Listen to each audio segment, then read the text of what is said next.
Estamos iniciando a nossa lição de número 3, com o título Uma Igreja Fiel à Pregação do Evangelho. É muito importante essa lição e nos traz uma grande reflexão, que nos dias que nós estamos vivendo, muitos pregadores, muitos pastores e muitas igrejas não estão mais com compromisso com as Santas Escrituras, com o Santo Evangelho do Senhor Jesus Cristo. Nós estamos vendo pregações, hinos também, que muitas das vezes são egocêntricos e são antropocentrismo e não cristocentrismo, e não teocentrismo, ou seja, o homem está no centro de todas as coisas, o homem está sendo agradado e não Deus está sendo louvado. Mas nós vamos aprender com a igreja do tempo de Pedro, de Paulo e de João, como essa igreja tomava um grande cuidado para que a sua ministração fosse de acordo com as Santas Escrituras. O textual está em Atos capítulo 3, versículo de número 12. E quando Pedro viu isto, disse ao povo: varões israelitas, por que vos maravilhais disto? Ou por que olhais tanto para nós, como se por nossa própria virtude ou santidade fizéssemos andar este homem? Então Pedro ficou preocupado, porque quando ele está indo para a oração junto com João, e indo para a oração lá na porta chamada Formosa, eles observam ali um paralítico, e fitando os olhos naquele paralítico, nós vamos ver que essa palavra fitando os olhos é que o Espírito Santo fala ao coração do apóstolo Pedro, e Pedro então olha para aquele homem e profetiza uma bênção sobre aquele homem, ora por aquele homem, né? E aquele homem se levanta e entra com eles para adorar, porque naquela época, alguém que tivesse alguma dificuldade, igual aquele homem era paralítico, ele não poderia entrar no templo. Agora ele curado, sarado, entra no templo, e há agora o que? Agora um louvor a quem? A Pedro e a João, e Pedro e João ficam muito preocupados com isso, e Pedro deixa claro, este homem está andando não é por nossa virtude ou santidade. Então, por mais que você procure a santidade, deve procurar, por mais que você ore, deve orar, por mais que você leia a Bíblia, deve ler, mas sempre será pela graça e pelo poder do Espírito Santo. Verdade prática: a verdadeira pregação bíblica consiste em dar testemunho de Cristo no poder do Espírito Santo. Amém? A leitura bíblica em classe se encontra em Atos capítulo 3, versículo 11 ao versículo de número 19. A nossa introdução, ela está dizendo: esta lição mostrará uma das marcas de uma igreja bíblica, seu compromisso com a pregação da palavra de Deus. Uma igreja verdadeira valoriza a mensagem das Escrituras e coloca Jesus no centro de tudo o que ensina. E por meio da pregação da Bíblia, por meio da pregação da Bíblia que o mundo pode conhecer a Cristo. Além disso, uma igreja bíblica prega no poder do Espírito Santo, não transmite apenas palavras vazias, mas transmite as sagradas Escrituras. Por fim, uma igreja bíblica traz esperança para aqueles que já não enxergam saída. Então, a palavra de Deus, a igreja que é cristocêntrica, ela é uma igreja que se preocupa com a anunciação das Santas Escrituras, com a palavra de Deus, não é conte carochinha. E outra coisa, muito cuidado, a experiência humana nunca se sobrepõe à palavra do Senhor, viu? Então, na primeira parte, a igreja que prega as Escrituras. No item 1, as Escrituras revelam Deus. A igreja deve pregar as Escrituras, pois elas revelam Deus. A segunda pregação de Pedro, quando Pedro está pregando ali na sua segunda pregação, ali em Atos capítulo 3, é um grande exemplo disso. A mensagem do apóstolo é completamente baseada nas Escrituras. Então você vai ver ali que quando ele está pregando, ele vai citando as Escrituras, ele vai pregando e citando as Escrituras.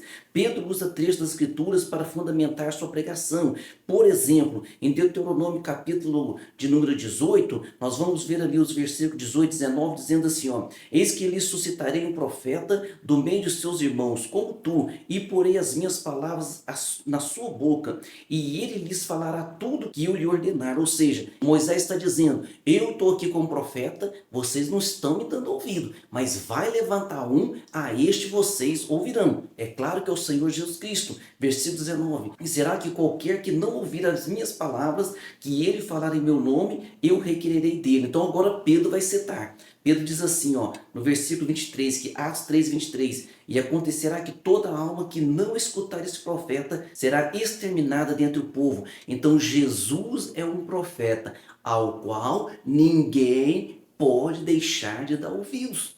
Os profetas do Antigo Testamento foram homens fiéis, foram homens dignos, e aqueles que não deram ouvidos àqueles profetas pereceram. Agora imagina o profeta com letra maiúscula, que é o Senhor Jesus Cristo. Então Pedro cita trechos da palavra. Agora ele cita aqui em Gênesis 22:18, ele diz assim, ó: em tua semente serão benditas todas as nações da terra, porquanto obedeceste minha voz. Então Pedro vai citar, ele está citando Gênesis, né? No Atos capítulo 3, versículo 25, ele diz assim, ó: vós sois os filhos dos profetas e do concerto que Deus fez com seus pais, dizendo a Abraão: na tua descendência serão benditas todas as famílias da terra. Então Pedro está citando Gênesis, Pedro está citando as Escrituras. Pedro começa agora a falar com ousadia, diz: olha, Jesus Cristo é aquele que está citado em Gênesis, Jesus Cristo é aquele que está citado em Êxodo, Jesus Cristo é aquele que está citado nos Salmos, Jesus Cristo é aquele que os profetas citaram. Então Pedro, cheio do Espírito Santo, prega as Sagradas Escrituras. O pastor, o evangelista, o pregador que está cheio do Espírito Santo, ele prega a palavra de Deus, ele prega as Sagradas Escrituras. E ele continua falando, né? Ele cita aqui, agora lá em Daniel capítulo 9, versículo 26, onde nós temos a passagem escatológica, dizendo assim, ó: e depois das 62 semanas será tirado o Messias. Então a Bíblia fala de 70 semanas de Daniel. Nessas 70 semanas são falando de fatos futuros para Daniel, dizendo: olha, nessas 70 semanas vai haver o que? Um concerto com Israel. Cada semana são 7 dias, então equivalente ali a 7 anos. Então seria 70 semanas, não de dias, mas de anos. E agora está dizendo que Deus fará o concerto, mas nós vamos observar que passa-se 7 semanas, 62 semanas, mais 7 semanas. Então nessa semana 69 é tirado o príncipe, ou seja, é morto o Messias. E agora falta-se uma semana para completar, que nós chamamos de grande tribulação, que será os 7 anos de grande tribulação. Ele cita da seguinte forma, ele diz que há de vir, destruirá a cidade e o santuário, e o seu fim será como a inundação,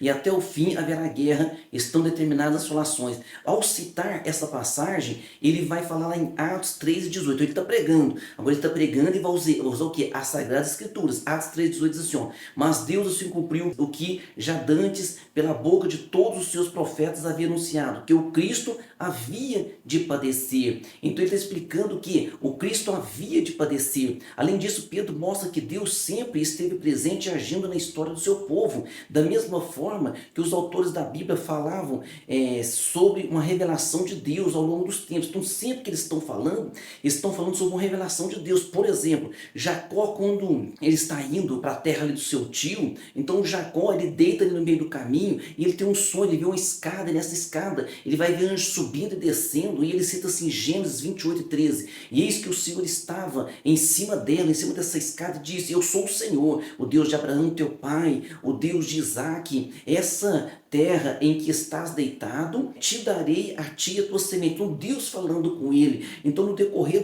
da história humana, Deus vem falando, Deus vem confirmando. Deus nunca deixou o homem só, Deus nunca vai deixar o homem só, porque se o homem ficar sozinho, o homem, ele se distancia de Deus. Alguém diz: mas por que muitos estão distanciados? É porque eles não estão ouvindo a voz do Espírito Santo. O Espírito Santo, ele convida, o Espírito Santo, ele chama, o Espírito Santo, ele nos traz até o Senhor Jesus Cristo. Essa é a função do Espírito Santo, nos trazer até Jesus e elevar o nosso louvor até chegar aos céus. No item 2 aqui, as Escrituras testemunham de Jesus, as Escrituras apontam para Cristo. Jesus disse que as Escrituras davam testemunho dele. Então o próprio Jesus, olha lá em João capítulo 5, versículo 39, examinai as Escrituras, porque vós cuidais ter nelas a vida eterna. Então Jesus está dizendo: vocês estão examinando as Escrituras porque vocês cuidam ter nelas a vida eterna. Tá corretíssimo, mas ele diz assim, ó: e são elas que de mim testificam. Então vocês estão olhando para a Escritura? Sim, Jesus, estamos olhando. Então olha para Gênesis, olha para Êxodo, olha para os profetas, olha para todas as Escrituras, vocês vão observar, olha para os Salmos, vocês vão observar que estão apontando para mim. Isso é o Senhor Jesus Cristo dizendo, né?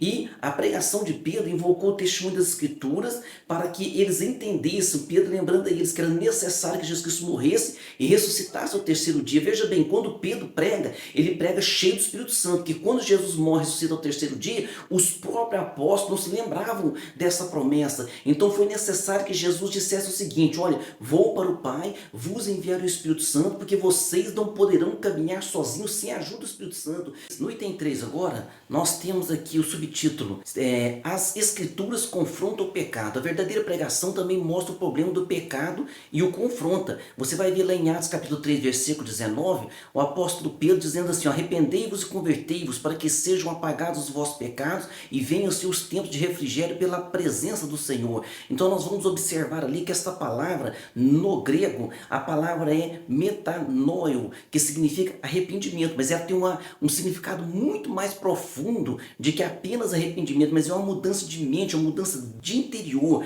uma mudança dentro da pessoa, é mudança de mentalidade. Nós precisamos ter uma mudança de mentalidade para que a gente possa o que? Agradar ao Senhor. Muitas vezes eu falo assim: Senhor, eu te amo. Quando eu falo eu te amo, na minha mente vem um versículo dizendo o seguinte: aquele que me ama guarda as minhas palavras. Na parte 2 aqui da nossa lição, a igreja que prega no poder do Espírito. No item 1, o Espírito capacita o mensageiro. Não podemos nos esquecer de que Pedro estava cheio do Espírito Santo, ali em Atos capítulo 3, e quando ele sobe ali para a hora da pregação, a Bíblia diz assim que ele fita os olhos, fixando os olhos naquele homem paralítico antes de o curar. E o verbo grego ali para fixando os olhos e fixar os olhos é atenizo. Então esse atenizo, fixar os olhos, nós vamos entender que Pedro e João, fitando os olhos, na verdade eles estavam tendo o quê? Uma revelação do Espírito Santo, fitando os olhos naquele homem, ou seja, estavam cheios do Espírito Santo. O Espírito Santo falou com eles assim: olha, convide este homem, chama ele para andar, chama ele para se levantar. Quantas vezes hoje nós precisamos andar guiados pelo Espírito Santo, fixar os nossos olhos naqueles que estão ao nosso redor e chamar eles, convidá-los, dizendo assim: Senhor, levanta para que vocês caminhem. Aquele homem paralítico não podia entrar no templo. Assim que ele foi curado, a primeira coisa, ele entra no templo para adorar o Senhor. No item 2 aqui, ó, fixar os olhos. Essa mesma expressão também é usada para descrever o apóstolo Paulo, cheio do Espírito Santo, quando olhou fixamente para um homem paralítico na cidade de Listra. Então, quando ele olhou fixamente para aquele homem, orou para aquele homem também foi curado. Da mesma forma aparece lá em Atos capítulo 3, versículo 9. Olha que interessante essa passagem. Todavia Saulo, que também se chama Paulo, cheio do Espírito Santo, e fixando os olhos nele, diz. Então o apóstolo Paulo, quando sai para a obra missionária, no seu primeiro trabalho missionário, está tendo aqui um impedimento. O profeta daquela região, ele chamava-se Elimas, ele estava atrapalhando Paulo, se opondo à obra de Deus. E Paulo, cheio do Espírito Santo, fixando os olhos nele, repreendeu aquele homem ficou cego por um instante. Houve um grande temor sobre a vida de Deus, sobre a vida daqueles que estavam ao redor, e muitas almas então foram cheias. O Espírito Santo é quem inspira e dá poder para a pregação. Então nós vamos estar cheios do Espírito Santo para pregar a palavra, pregar as Escrituras, e também para orar para as pessoas e ver os milagres de Deus acontecerem, porque é promessa do Senhor: esses sinais seguirão os que crerem. No item 3, o Espírito glorificará Jesus. Jesus disse que o Espírito Santo o glorificará. Jesus deixou bem claro. Então, né, São João 16:14, ele me glorificará porque há de receber do que é meu e vou-lo há de anunciar. Então o Espírito Santo, a tarefa dele é converter o homem, convencer o homem, converter, levar o homem até Jesus, levar a nossa adoração até Jesus. A tarefa do Espírito Santo, glorificar o nome do Senhor Jesus. Quando Jesus é glorificado, o Pai é glorificado, o Espírito Santo também é glorificado. Então nós temos que ter essa intrepidez, essa ousadia do Espírito Santo sobre a nossa vida. O Espírito Santo nunca chama atenção para si mesmo. Por isso que quando foi curado aquele homem, né? Então Pedro teve o cuidado de dizer assim: varões israelitas, porque vos maravilhais disso, ou porque olhais tanto para nós, como se por nossa própria virtude ou santidade fizéssemos andar esse homem. Então ele deixou claro: não é pela nossa virtude ou santidade. Por mais que você se santifique, tem que santificar. Por mais que você ore, tem que orar. Por mais que você vigie, tem que vigiar. Mas nunca será pelo seu mérito, sempre será pela misericórdia do nosso Deus. Temos que estar atento para isso, para quê? Para a gente não venha de forma alguma receber a glorificação, receber o elogio no lugar de Jesus. O elogio todo é para o Senhor Jesus. Parte 3, a igreja que prega a esperança vindoura. No item 1, alerta a uma sociedade indiferente e insensível. O apóstolo Paulo já havia exortado os seus ouvintes na sua primeira pregação. Na sua primeira pregação ele fala assim em Atos 2:40, e com muitas outras palavras isso testificava e os exortava, dizendo: salvai-vos dessa geração perversa. Então Pedro diz: nós estamos vivendo numa geração perversa, numa geração que quer brincar com as coisas de Deus, quer desfazer as coisas. Olha na internet, internet, quantos fóruns tem por aí fazendo chacota das coisas de Deus, brincando com as coisas de Deus. O amor está indiferente.